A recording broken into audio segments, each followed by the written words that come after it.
heavy civilian casualties and forced many thousands of Kurds to flee to the mountains.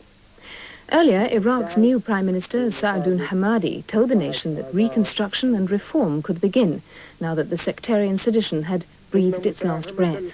He said that the government was succeeding in putting down rebellions in the north and south of the country and promised what he called a return to democratic life in Iraq.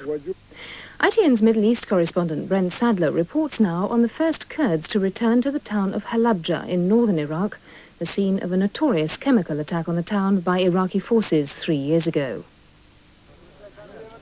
The truth about Saddam Hussein's ways of maintaining his grip on power at all costs was spreading. It was written on walls and posted at this macabre exhibition of horrors in one of the Kurdish towns. These pictures of death recall the gas attack on Halabja, in which countless thousands died.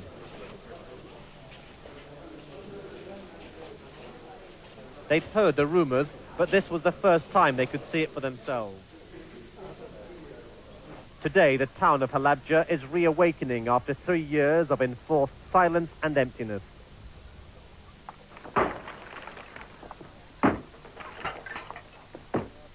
As soon as they could, the survivors began to return.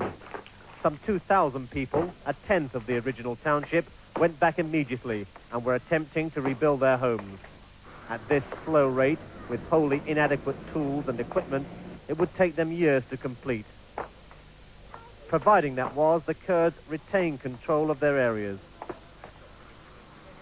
Following the chemical attack, Iraq's government ordered Halabja's destruction and moved the population to a new settlement 40 miles away. They were forbidden from ever returning as punishment for supporting Iran in the war with Baghdad. Iraq's president called their alternative home Saddam City, and the Kurds hated living there. We should like to get back to Halabja because it's our home, and we'll be very happy if Saddam gone forever, because he used chemical weapons against our civilian people and innocent people. Life was all but squeezed out of the town, and their attempt to revive it is nothing less than courageous. But there remain some grim reminders of the past, like the contents of this bomb shelter.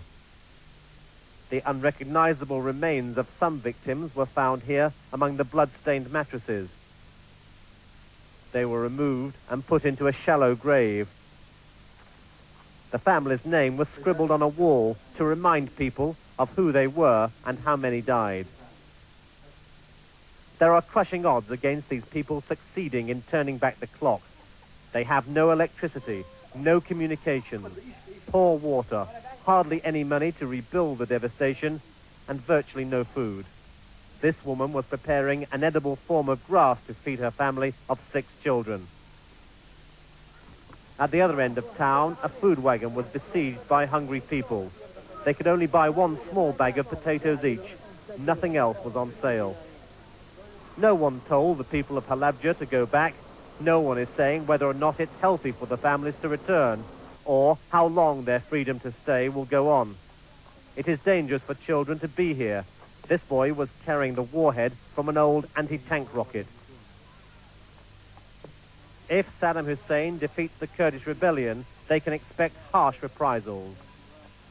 As the Kurds continue to resettle their lands, the aim on the international level is to strip the country of its ability to store and manufacture chemical weapons.